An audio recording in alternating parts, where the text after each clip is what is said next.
Assalomu alaykum suyumlik do'stlar. Mushu vaqtinglar xayrlik bo'lsin.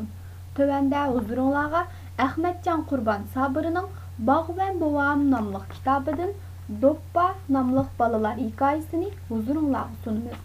Yoqtirib anglashinglarni chin ko'nglimizdan umid qilamiz. Doppa.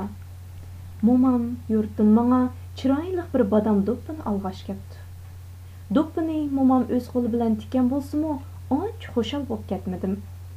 Kela qo'zam, mau doppani kiyib baqa. Men buni sen uchun o'zim tikdim. Momam suyungan holda doppani akilib beshimga kiydirib qo'ydi. Pah, ajab yarashdi sana. Aynakka qarab baqa qo'zam. Pah, alomat yigit bo'lib ketibsan-ku. Opam bilan dadammu doppaning yarashqanligi haqida xeyli uzun-quch so'zlab ketdi. Men momamning ko'ngli uchun aynakka qarab kulib qo'ydim. Ondan doppani ilib opamga tangladim. Opa, bu doppani birga qo'yib qo'y. Buni bayramda kiyay. Bayramga kiydiganga yana bor. Qara, bu texmi chiroyli. Momam chiroyli badam doppidan birini ilib menga ko'rsatib qo'ydi. Endi nima deyishimni bilolmay, doppa bilan maktabga bordim. Talog'i chiqib, xijil bo'lganligimdan yo'lda aran mangdim.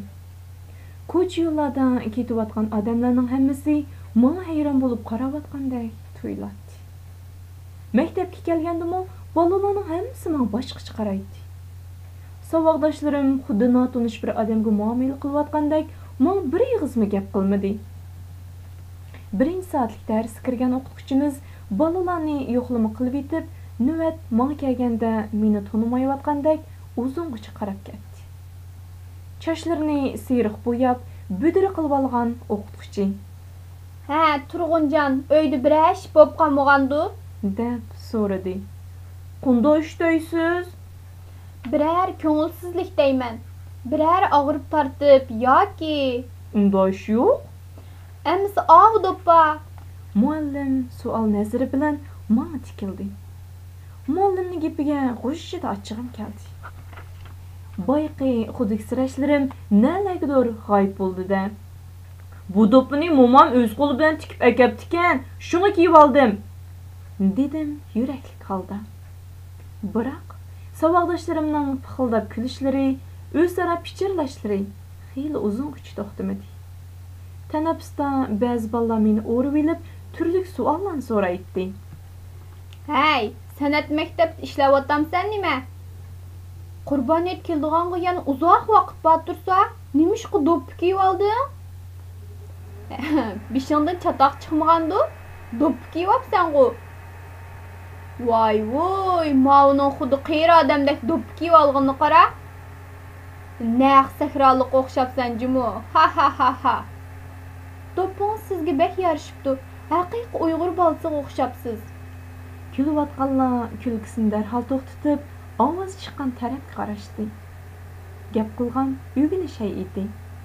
O'qituvchi va saboqdoshlarning hammasi yaxshi ko'radigan sinfimizning guli Oyjamol edi. U so'zini davomlashtirdi. Meningmi ashundaq bir do'ppam bo'lsa-kan deb orzu qilaman. Oyjamolning bu gapidan ko'nglim bo'lmadi yorib ketdi. Uyga qaytadiganida boshqalarning qarashlariga parvo qilmay qaddimni tik tutib mangdim.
Bu hikoyani Janubiy Avstraliya Uyg'ur tili maktabi huzuringizga tayyorladi.